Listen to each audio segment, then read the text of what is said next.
Let me begin with your childhood. Okay. How was your childhood? Where did you get education? And then later your corporate life.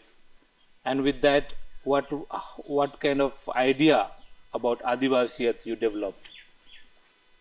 Uh, my earliest memories are, of course, of Delhi because I was born in Delhi. But the early childhood was spent in Ranchi in Siramtoli, and schooling was at Bishop Westcott's in Namkum. But living in Ranchi at that time, our lifestyle was far removed from what you can call a traditional Adivasi lifestyle. Because Adivasis have been identified with living in mud huts, wearing very simple clothes. Even in those days, in the early 60s, in the remoter parts of Jharkhand and Khuti in particular, women would still be going around topless. And also, if you dress in shorts and a t-shirt and wear shoes, I suppose at one level you can't say that you're living an Adivasi life or there's any Adivasiyatness in that. But because my father was educated, my mother was educated, it was but obvious that we would also be educated. So our lifestyle to start with was the same of anyone else. It was of any educated family, where you go to kindergarten, then you go to a primary school, then you go to school.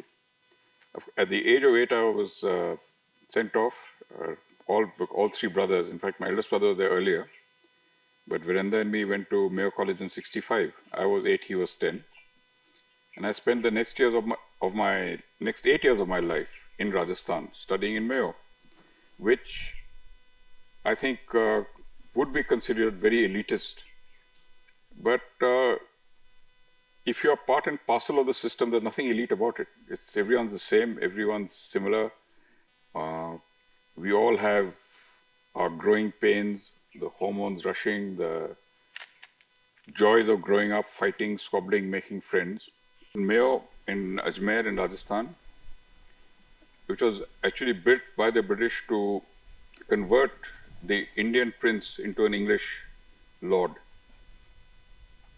And the shield of the school, which was designed by Lockwood Kipling, the father of Rudyard Kipling, has on its emblem a bheel, who is again an Adivasi and a Rajput warrior.